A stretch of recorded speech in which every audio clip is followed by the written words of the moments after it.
नमस्कार दोस्तों, कैसे हैं आप लोग। उम्मीद करता हूँ खुश होंगे, मज़े में होंगे। स्वागत है आपका मेरे चैनल स्टोरी टेलर सीपी में। मैं हूँ आपका दोस्त, आपका यार, स्टोरी टेलर सीपी, आपका सूत्रधार। तो चलिए दोस्तों, आज की वीडियो शुरू करते हैं। आज की वीडियो में मैं आपको सुनाने वाला हूँ पाप की नगरी नॉवल का पार्ट 10। इसके बाकी के 9 पार्ट्स आप ऑलरेडी सुन चुके होंगे, और अगर आपने नहीं सुने तो उनके लिंक्स आपको ऊपर आई बटन से मिल जाएंगे। तो चलिए दोस्तों, ज़्यादा देरी ना करते हुए शुरू करते हैं पाप की नगरी नॉवल का पार्ट 10। काले शीशों वाली काली कार बमय ड्राइवर पूर्व निर्धारित जगह पर मौजूद थी। वे कार में सवार हो गए। कार तत्काल शहर को दौड़ चली। तस्वीरें कब मिलेंगी? विमल ने पूछा। जब तुम चाहो, वैभवी बोली। मेरा क्या है, मैं तो चाहूँगा कि अभी मिल जाए। ठीक है। क्या? विमल सक पकाया। अभी मिल जाती है, वैभवी मुस्कुराकर बोली। अच्छा, वो कैसे? मेरे फ्लैट में ही मेरा डार्क रूम है। मैं अभी चलकर फिल्में डेवलप कर लेती हूँ, फिर बड़ी हद 1 घंटे में प्रिंट तुम्हारे हाथ में होंगे। विमल ने घड़ी पर निगाह डाली। अभी मुश्किल से 12 बजे थे। वेरी गुड, वो बोला। वैभवी ड्राइवर को अपने फ्लैट का पता समझाने लगी। वो करीब ही मलाड के इलाके में रहती थी, जहाँ की वे 10 मिनट में पहुँच गए। विमल ने नोटों वाला सूटकेस ड्राइवर के हवाले करके उसे वहां से रुखसत कर दिया। वैभवी का फ्लैट उसके नाम के अनुरूप निकला। वो एक सेंट्रली एयर कंडीशनर बहुखंडीय इमारत में उसकी 3री मंजिल पर था, जहां तक कि वे दोनों लिफ्ट में सवार होकर पहुंचे। फ्लैट में एक विशाल ड्राइंग, डाइनिंग और 2 बेडरूम थे, और हर जगह बड़े किताबी, बड़े मशीनी अंदाज में सजी हुई थी। वहां के एक खाली स्टोर में वैभवी ने अपना डार्क रूम बना रखा था। उधर वो बोली, बार कैबिनेट है, चाहो तो अपने लिए ड्रिंक बना लो। तुम्हारे लिए? विमल ने पूछा।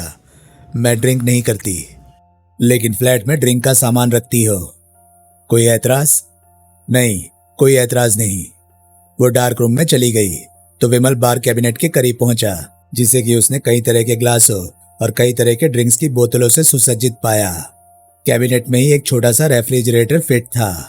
विमल ने अपने लिए सिवाज रीगल का एक लार्ज पैक बनाया और एक सोफे पर ढेर हो गया। थोड़ी देर बाद वैभवी वहां प्रकट हुई।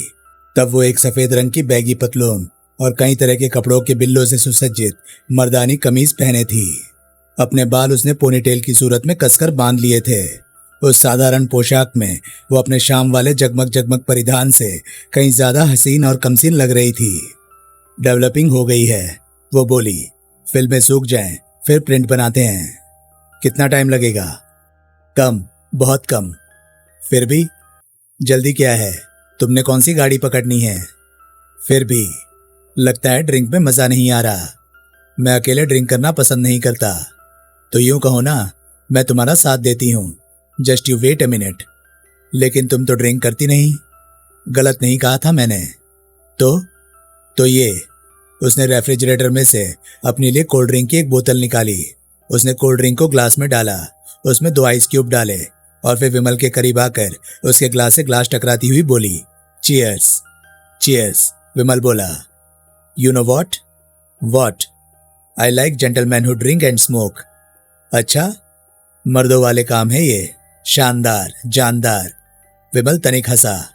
और बताओ? वो बोली। बताओ, मुझे ऐसे मर्द पसंद आते हैं, वो बोली। उसके स्वर में खुला निमंत्रण था, जो औरतों को रौब से, जोर जबरदस्ती से हासिल करना पसंद करते हैं। आई सी। What do you say about this? That means you like a man who is more of an animal. That is rather roughly said, but correctly said. तुम्हें पशु की प्रवृत्ति वाले मर्द पसंद हैं। वो तनिक हड़बड़ाई। उसने संदिग्ध भाव से विमल की ओर देखा। ये ट्रेनिंग भी बॉस लोगों से मिली? विमल उसे अपलक देखता हुआ बड़ी संजीदगी से बोला। कौन सी ट्रेनिंग? उसके चेहरे पर उलझन के भाव आए कि कौन सा मर्द किस किस्म की बातों से अभिभूत होगा। मैं समझी नहीं। कब बिठाया उन लोगों ने तुम्हें यहाँ? क्या मतलब? ज्यादा वक्त तो नहीं हुआ होगा। मेरा अंदाजा 2-2.5 महीने का है। तुमने सिर्फ एक डार्क रूम यहाँ आने के बाद सेट किया है, बाकी सब कुछ तो जाहिर है कि तैयारशुदा है। अरे क्या पहेलियां बुझा रहे हो यार। मेरे ख्याल से तुम्हें जो काम सौंपा गया है वो ये है कि तुम मुझे इतना लुभा रिझा कर रखो कि मैं बॉस लोगों के काम से इनकार ना कर पाऊं। वे लोग ये नहीं समझते कि मेरी हाँ या ना सिर्फ इस बात पर मुनहसर है कि काम हो सकता है या नहीं हो सकता। किसी औरत पर रीछ कर किसी ना हो सकने वाले काम में हाथ डालने वाला शख्स मैं नहीं। तुम समझ रहे हो? वो मुंह बिसूर कर बोली कि मैं तुम्हें रिझाने की कोशिश कर रही हूं। हाँ, अब इस बात पर कोई बहस किए बिना तुम मुझे ये बताओ कि ये काम शमशेर भट्टी ने तुम्हारे सुपुर्द किया है या ये खुद इब्राहिम कालिया के आला दिमाग की उपज है। मुझे सिर्फ तुम्हें कंपनी देने का और तुम्हारे लिए तस्वीरें खींचने का काम सौंपा गया था। बाकी सब कुछ किस खुशी में? बाकी सब कुछ क्या तुम्हें नहीं मालूम? तुम बताओ। पानी से खौफ का बहाना ताकि तुम गाए बगाए मेरे ऊपर ढेर होती रहो और मेरे तन बदन को आग लगाती रहो, जो कि बदकिस्मती से लगी नहीं। तस्वीरें मुझे अभी मुहैया कराने की पेशकश ताकि मैं तुम्हारे फ्लैट की तन्हाई में कदम रख सकूं, मेरे मिजाज को स्टडी करके, गलत स्टडी करके, अपनी मर्दाना पसंद पर जोर वगैरह वगैरह। तुम क्या समझते हो अपने आप को? वो तमक कर बोली। शहजादा गुलफाम? विमल केवल मुस्कुराया। वैसे हो तो सही तुम। तत्काल वैभवी के मिजाज ने यूटर्न लिया। क्या? शहजादा गुलफाम? विमल हंसा। तुम मानो या ना मानो, लेकिन हकीकत यही है कि तुम मुझे पसंद आ गए थे। मैं इसलिए तुम्हें यहाँ नहीं लाई क्योंकि मुझे किसी का ऐसा हुक्म हुआ था। मैं अपनी मर्जी से तुम्हें यहाँ लाई हूं। यहाँ अपने फ्लैट पर? हाँ। जो कि तुम्हारा घर है? हाँ। तुम्हारी प्रॉपर्टी है, तुम्हारी मिल्कियत? जाहिर है। ये बार कैबिनेट कितने की आई? क्या मतलब? इस सोफा सेट की क्या कीमत होगी? क्या? ये पर्दों का कपड़ा क्या भाव लिया? कब क्या? शिवाज रिगाल की 1 लीटर की बोतल कितने की आती है? कहां से मिलती है? तुम कहना क्या चाहते हो? जाहिर है कि किसी भी सवाल का जवाब तुम्हारे पास नहीं है। इसलिए नहीं है कि इनमें से एक भी चीज तुमने नहीं खरीदी। इसलिए नहीं खरीदी क्योंकि ये तुम्हारा घर नहीं है, ये घर ही नहीं है। तो फिर क्या है? ठिया। क्या? ठिया, बार्डेलो, होर हाउस, रंडी खाना, कोठा। क्रोध से उसका चेहरा तमतमा गया। तब तक विमल के पहलू से लगकर बैठी वो यूं उसके साथ से छिटकी जैसे करंट लगा हो। यू? वो आग बबूला होती हुई बोली। यू? यू? विमल केवल मुस्कुराया। जी चाहता है तुम्हारा मुंह नोच लूं? जो जी चाहता है, विमल क्रूर स्वर में बोला। सच्ची उस पर अमल करने ना बैठ जाना। तुम्हें मेरी इंसल्ट करने का कोई हक नहीं। मैंने तुम्हारी कोई इंसल्ट नहीं की। मैंने महज एक हकीकत बयान की है। यह तुम्हारा घर नहीं, ये बॉस लोगों का सेट किया हुआ एक खूबसूरत अड्डा है जहां तुम उन लोगों को एंटरटेन करने का काम करती हो जिनसे बॉस लोगों का मतलब निकलता है। ये झूठ है। ठीक है। विमल ने लापरवाही से कंधे झटकाए। झूठी सही। उसने अपना विस्की का ग्लास खाली किया और उठ खड़ा हुआ। तस्वीरें भट्टी को दे देना, मुझे मिल जाएंगी।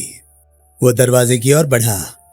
अरे रुको रुको, वो एकाएक बौखलाए स्वर में बोली और उछलकर खड़ी हो गई। कहाँ जा रहे हो? घर। विमल चौखट के करीब ठिठक कर बोला। मत जाओ। विमल हंसा। तुम? वो रुआंसे स्वर में बोली। क्यों मेरे से ऐसे पेश आ रहे हो? मैंने क्या किया? तुम मुझे रुसवा कर रहे हो, जलील कर रहे हो, जैसे किसी फूहड़ बदसूरत औरत को किया जाता है। मैं क्या ऐसी हूं? नहीं, तुम तो बहुत हसीन हो। मैं अपनी मर्जी से तुम्हारी झोली में आकर गिर रही हूं, मुफ्त में तुम्हें हासिल हो रही हूं, और तुम हो कि मुफ्त के माल में दिलचस्पी या मंगतों को होती है, या चंदा उगाने वालों को होती है, या कफन खसोटों की होती है। मैं इनमें क्या लगा तुम्हें? कोई नहीं, लेकिन और वैश्या का प्यार उन लोगों के काम की चीज होता है जो साधन और सामर्थ्य से हीन होते हैं।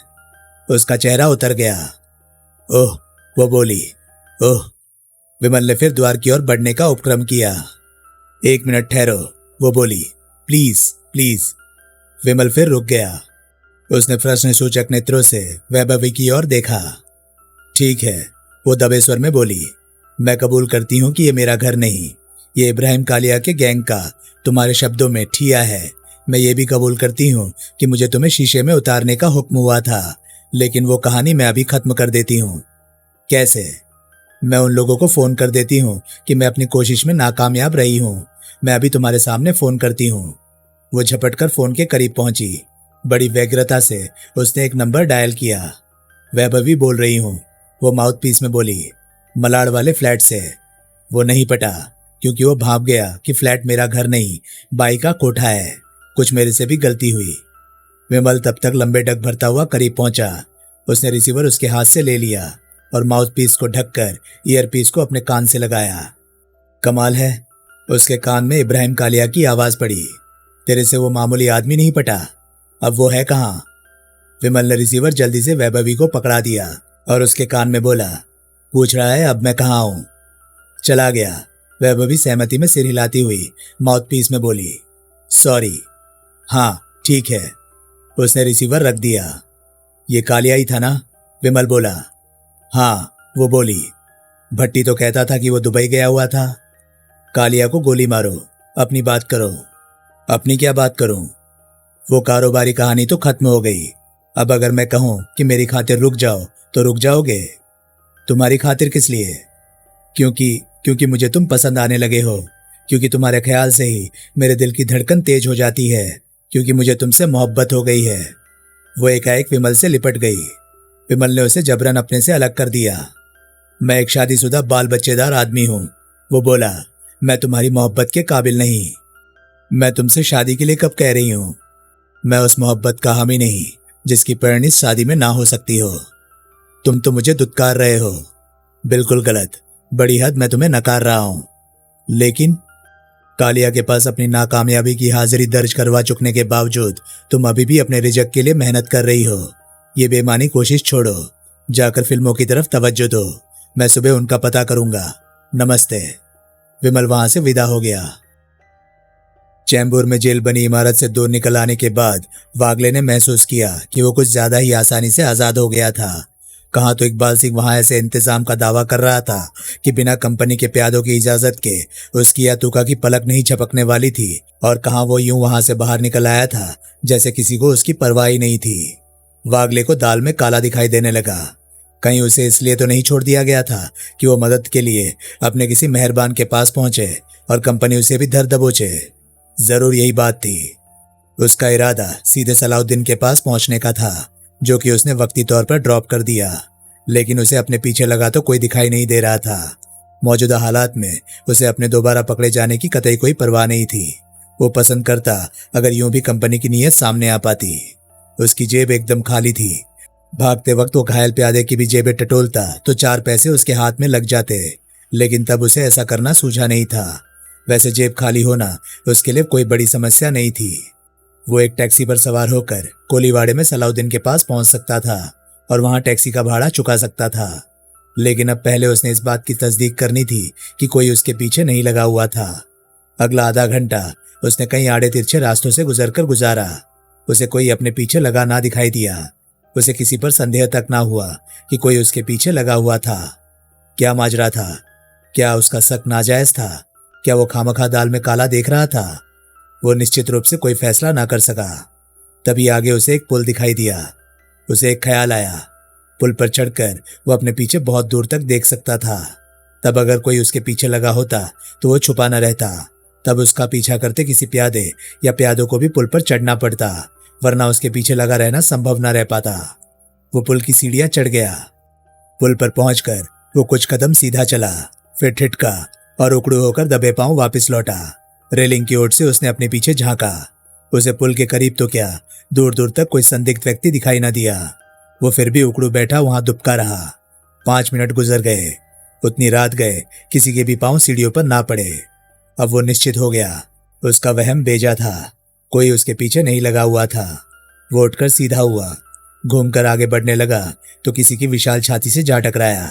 उसने चिंक कर सिर उठाया तो एक पहाड़ जैसे मवाली से उसकी निगाह मिली। उसके साथ 3 जने और थे जिन्होंने वागले को घेर लिया और एक ने उसके टेंटुए के साथ लंबा रामपुरी चाकू सटा दिया। वागले ने एक आह भरी। उधर की सीढ़ियों की तरफ उसकी तवज्जो इस हद तक हुई रही थी कि दूसरी ओर से उसके सिर पर पहुंच गए उन 4 मवालियों की उसे भनक भी नहीं लगी थी। जरूर वे कोई रात को राहजनी करने वाले मामूली गुंडे थे जिन्होंने वागले को अकेला पाकर धर दबोचा था। चल माल निकाल। सामने खड़ा पहाड़ जैसा मवाली कड़क कर बोला। मेरे पास कुछ नहीं है, वागले सहज भाव से बोला। मेरी जेबें खाली हैं। साले बेवकूफ बनाए लाए। बंबई में तो मंगते की भी जेबें खाली नहीं होती। ये देखो। वागले ने कुर्ते की दोनों खाली जेबें बाहर लटका दी। कुछ नहीं है मेरे पास। जरूर माल अंटी में दबाया है, पीछे से कोई बोला। सोचता होएगा कि कोई पकड़ लेगा तो जेबें टटोल कर छोड़ देगा। पहाड़ जैसे मवाली का सिर सहमति में हिला। चुपचाप खड़ा रहे, वो क्रूर स्वर में बोला। हिलना नहीं मांगता, जरा भी हिलेंगा तो तेरा आंता निकालकर तेरे गले में डाल देंगा। क्या? वागले स्तब्ध खड़ा रहा। चाकू की तीखी नोक जोर से उसके पेट में चुभी। पहाड़ जैसे मवाली ने उसकी अंटी टटोली तो उसका हाथ रिवॉल्वर पर पड़ा। तुरंत उसके नेत्र फैले। उसने वागले की अंटी से खींचकर रिवॉल्वर बाहर निकाली और फिर सख्त हैरानी से कभी रिवॉल्वर तो कभी वागले की सूरत को देखने लगा। ये तो कमाल हो गया। फिर उसके मुंह से निकला, जेबें खाली लेकिन अंटी में विलायती तमंचा। बाप, एक और जना बोला, अपनी ही बिरादरी का मालूम होता है। अपनी बिरादरी का है तो साला बिरादरी का नाम बदनाम करेला है। अंटी में भरी रिवॉल्वर और जेबें खाली, लानत है। फिर भी बिरादरी का है बाप, तो क्या करें? जाने दे, रिवॉल्वर भी लौटा दे। हाँ। ठहर जा साले, मस्खरी करता है। 2 दिन से कोई बकरा हाथ नहीं लगेला है और अब मेरे को बोलता है इसको भी माल समेत जाने दे। लेकिन माल किधर है बाप? ये भी माल ही है। पहाड़ जैसे मवाली ने रिवॉल्वर हाथ में लहराई। विलायती है, 10,000 से कम की नहीं होएंगी। डिब्बा इसके 6 तो देंगा, 5 तो देंगा। वागले जानता था कि डिब्बा कौन था। डिब्बा शेख मुनीर नाम के एक फैंस का, चोरी के माल की खरीद फरोख्त करने वाले का अंडरवर्ल्ड में मशहूर नाम था, जो माटुंगा में पिज्जा पार्लर चलाता था। कोई कुछ न बोला। अपुन, पहाड़ जैसा मवाली बोला, तो मेरे को अब भी माटुंगा जाकर अब भी इस रिवॉल्वर का रोकड़ा खड़ा करके बतलाता है। ठीक है, कोई उत्साहपूर्ण स्वर में बोला, मेरे को भूख भी लगेला है। मेरे को भी। केवल क्षण भर को वागले के हक में बोलने वाला ना बोला। फिर वो भी बोला, मेरे को भी। भाग जा, एकाएक पहाड़ जैसा मवाली घुड़क कर बोला।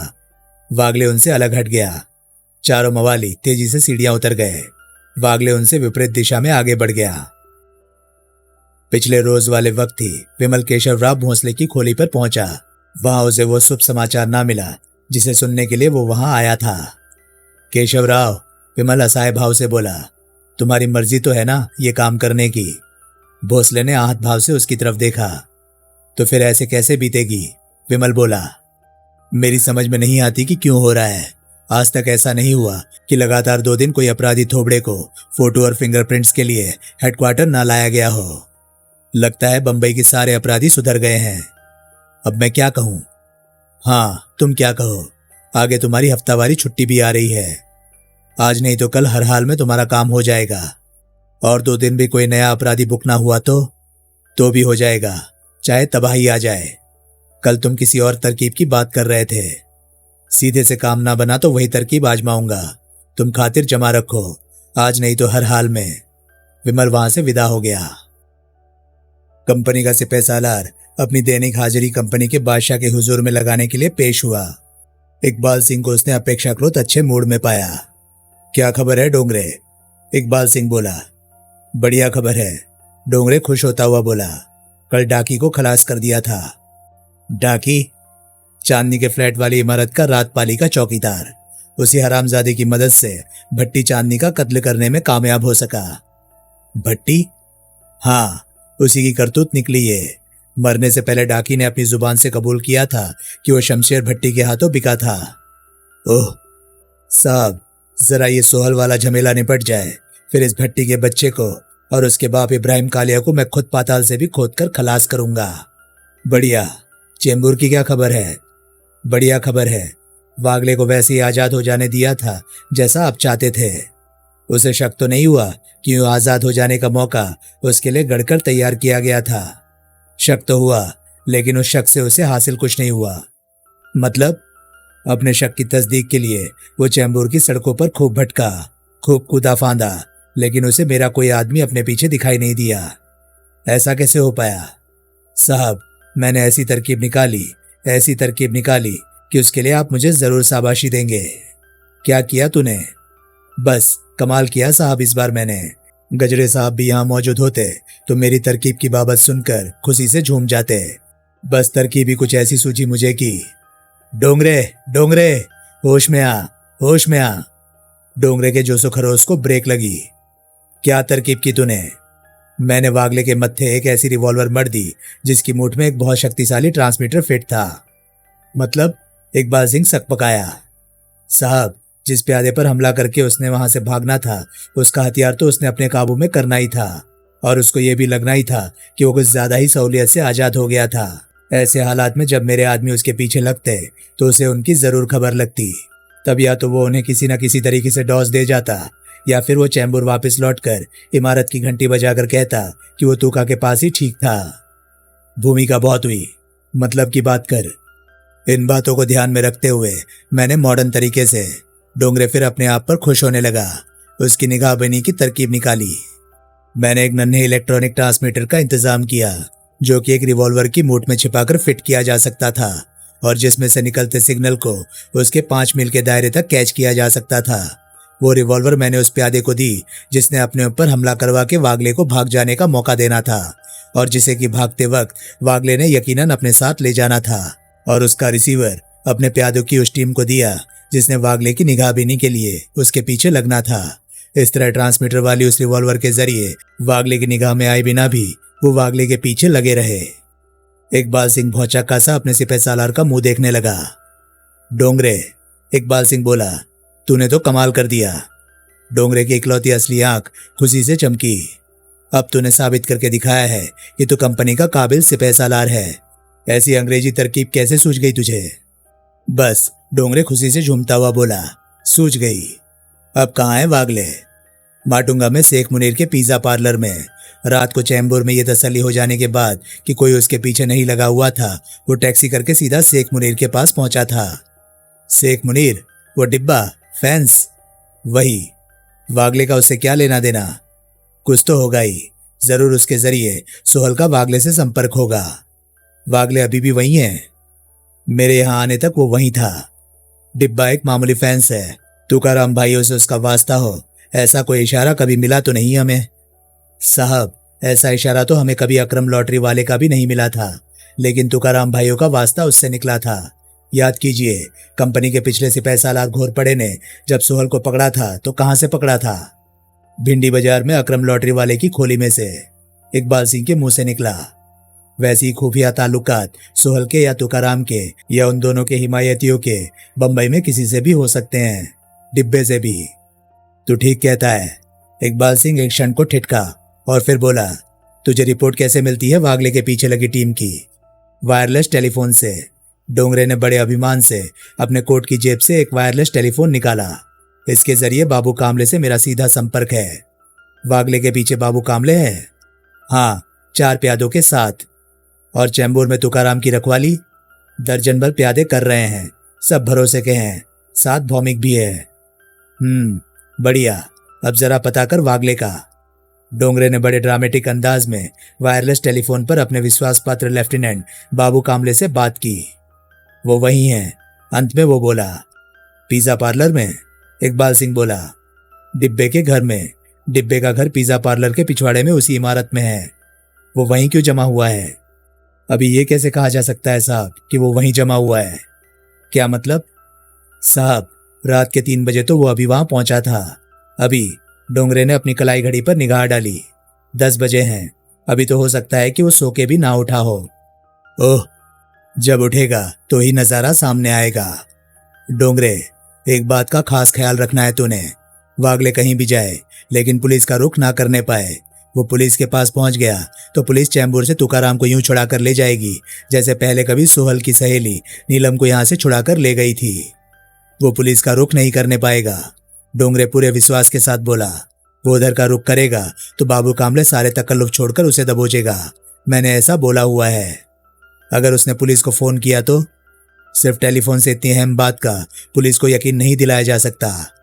फिर भी ऐसी किसी फोन कॉल के जवाब में एक्शन या पुलिस हेडक्वार्टर से होगा या चैम्बूर के थाने से। दोनों जगह हमारे भेदिए हैं। पुलिस तुकाराम के घर का रुख करेगी तो हमारे पास खबर पहुंच जाएगी। तब पुलिस के वहां पहुंचने से पहले हम तुकाराम को वहां से हटा देंगे। बढ़िया। तुझे अभी भी सोहल के चैम्बूर पहुंचने की उम्मीद है? अब मुझे ज्यादा उम्मीद उसके माटुंगा पहुंचने की है, बल्कि ये कहिए कि गारंटी है। वागले खामखाए डिब्बे की पिज्जा पार्लर जैसी गैर मामूली जगह नहीं पहुंच गया हो सकता। सोहल वहां जरूर आएगा, और आएगा तो लौट कर नहीं जाएगा। फिर तुका के घर की किलेबंदी का क्या फायदा? मौजूदा हालात में फायदा तो अब कुछ नहीं दिखाई देता, लेकिन वो सिलसिला अभी 1-2 दिन और चलता भी रहे तो क्या हर्ज है? कोई हर्ज नहीं। इकबाल सिंह सहमति में सिर हिलाता हुआ बोला। साहब, एकाएक डोंगरे बेहद खुशामद भरे स्वर में बोला, आपको अपना वादा याद है ना? वादा? कौन सा वादा? भूल भी गए? अरे कुछ कहेगा भी या मेरी याददाश्त का इम्तिहान लेता रहेगा? साहब, आपने वादा किया था कि अगर मैं सोहल को खलास कर पाया तो आप मुझे कंपनी में अपने बराबर का ओहदेदार बना देंगे। अपने बराबर का नहीं, इकबाल सिंह तनिक झुंझलाए स्वर में बोला, गजरे के बराबर का, अपने से एक सीढ़ी नीचे का। साहब, मैंने तो यही सुना था कि आप मुझे अपने बराबर का। गलत सुना था तूने। साले, मेरी बराबरी करेगा? हरगिज नहीं साहब। तो साहब, अगर मैं सोहल को खलास किया तो गजरे साहब के बराबर का ओहदेदार तो मैं बन गया ना? हाँ, बन गया। लेकिन तुझे भी कुछ याद है ना? क्या? तूने वादा किया था कि अगर 1 महीने में तू सोहल को जिंदा या मुर्दा मेरे सामने पेश न कर पाया तो जिंदगी में दोबारा कभी मुझे अपनी सूरत नहीं दिखाएगा। याद है ना? याद है, डोंगरे उत्साहहीन स्वर में बोला। अब कितने दिन बाकी रह गए हैं महीना होने में? साहब, दिन ना गिनाइए। कोई बड़ी बात नहीं कि मैं आज शाम को ही आपको ये गुड न्यूज दूं कि डिब्बे के पिज्जा पार्लर में सोहल पकड़ा गया। इकबाल सिंह खामोश रहा। बॉस के वर्तमान मूड को देखते हुए डोंगरे ने वहां से रुखसत हो जाना ही मुनासिब समझा।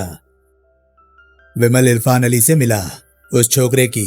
इरफान बोला, मधुकर झेंडे की जन्म कुंडली मैंने तैयार कर ली है। खास खास बातें इस कागज पर लिखी है। विमल ने उसके हाथ से कागज लिया और उस पर सरसरी निगाह डाली। गुड। फिर वो बोला, आज रात को भेंट करेंगे इस छोकरे से। इरफान ने सहमति में सिर हिलाया। और? विमल बोला। वागले। इरफान दबे स्वर में बोला, मराठा में है। क्या? विमल चौंका। सलाउद्दीन ने संदेशा भिजवाया है। कल आधी रात के बाद वो वहां पहुंचा था। तुम्हारे से मिलना चाहता है। मैं खुद उससे मिलना चाहता हूं, लेकिन वो आजाद कैसे हो गया? पता नहीं, जरूर कोई भेद है। हो सकता है। मराठा चलो। सलाउद्दीन के होटल में उसके ऑफिस में विमल की वागले से मुलाकात हुई। दोनों माँ जायों की तरह गले लगकर मिले। कैसे छूट गया? फिर विमल ने पूछा। वागले ने बताया। विमल बोला, कोई गड़बड़ है। मुझे भी लगता है, लेकिन एक बात की मेरी गारंटी है, ना चैम्बूर में मेरे पीछे कोई लगा था और ना कोई यहां तक मेरे पीछे आया था। इसमें भी कोई भेद है क्या? यही तो मालूम नहीं। कोई कुछ न बोला। अब सवाल ये पैदा होता है, विमल बोला, कि तुकाराम को कैसे छुड़ाया जाए। मौजूदा हालात में तो, वागले बोला, किसी छोटी मोटी फौज का हमला ही उसे चैम्बूर से छुड़वा सकता है। तब भी शायद जिंदा नहीं। इरफान बोला। फौज इस वक्त हमें मुहैया नहीं। विमल बोला, इस वक्त हम बहुत तन्हा है। मैं और मेरे 4 लड़कों के होते। सलाउद्दीन बोला, यहाँ कोई तन्हा नहीं है। विमल और वागले दोनों ने कृतज्ञ भाव से सलाउद्दीन की ओर देखा। मैं और आदमी भी इकट्ठे कर सकता हूं। सलाउद्दीन बोला। जरूरत नहीं। विमल बोला, मेरी राय में तुका जब तक चैम्बूर में है सेफ है। उसे खतरा तब माना जाएगा जब उसे वहां से हटाकर होटल सी व्यू की बेसमेंट में पहुंचा दिया जाएगा। ऐसा हो जाने से पहले हमें कुछ करना नहीं चाहिए? करना तो चाहिए, लेकिन कुछ कर सकने की हालत में है तो नहीं ना हम। सरदार ठीक कहता है। वागले बोला। क्यों ना हम पुलिस की मदद लें? इरफान बोला। कोई फायदा नहीं होगा। विमल बोला। वागले पुलिस के पास जा सकता है। इतनी मामूली बात कंपनी के प्यादे को भी सूझ सकती है। वागले के कथन का कोई तोड़ उन्होंने यकीनन सोचा हुआ होगा। सरदार ठीक कहता है। वागले बोला। यानी कि फिलहाल? सलाउद्दीन तनिक व्यंग्यपूर्ण स्वर में बोला। हाथ पर हाथ रखकर बैठे रहने का इरादा है? हरगिज भी नहीं। विमल बोला। तो? तब विमल ने बताया कि इब्राहिम कालिया से गठजोड़ करके बादशाह अब्दुल मजीद दलवई के कैसीनो की तबाही की सूरत में वो कंपनी को कितनी बड़ी चोट पहुंचाने की योजना बनाए बैठा है। वागले। अंत में विमल बोला, तुम बहुत ही मुनासिब वक्त पर मिले। तुम्हारी कमी मुझे बहुत खल रही थी। योजना क्या है तुम्हारी? वागले बोला। साथ चलो, एक ही बार समझाता हूं। कहाँ? मलाड। वहां कहाँ? वहां इब्राहिम कालिया का एक फ्लैट है जो मौजूदा हालात में तुम्हारे लिए सबसे सुरक्षित जगह है। इस जगह को क्या हुआ? सलाउद्दीन बोला। खास तौर से जबकि वागले गारंटी करता है किसी ने यहां तक उसका पीछा नहीं किया, लेकिन ये यकीन नहीं दिलाता कि उसके यूं आजाद हो जाने के पीछे कोई भेद नहीं है। लेकिन सलाउद्दीन, मेरे दोस्त, मेरे भाई, ये हमारा इंतहाई महफूज आसरा है। इसका यही दर्जा बरकरार रहने दो। इसे हमारी आखिरी पनाही बना रहने दो। सरदार ठीक कहता है। वागले बोला। ठीक है फिर। सलाउद्दीन अनमने स्वर में बोला। वे मलाड में वैभवी के फ्लैट पर पहुंचे।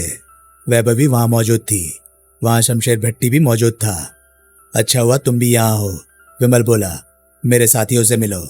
उसने वागले और इरफान अली का परिचय कराया। वागले को मैं जानता हूँ, भट्टी बोला। वागले जुबानी कुछ न बोला, लेकिन उसकी सूरत से लग रहा था कि वो भी भट्टी को जानता था। गुड, विमल बोला। तुकाराम कैसा है? भट्टी बोला।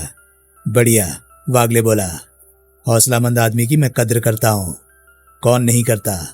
विमल ने देखा इरफान बड़ी ललचाई आंखों से एकाएक वैभवी को देख रहा था और वैभवी भी उस निगहबानी से आनंदित हो रही थी।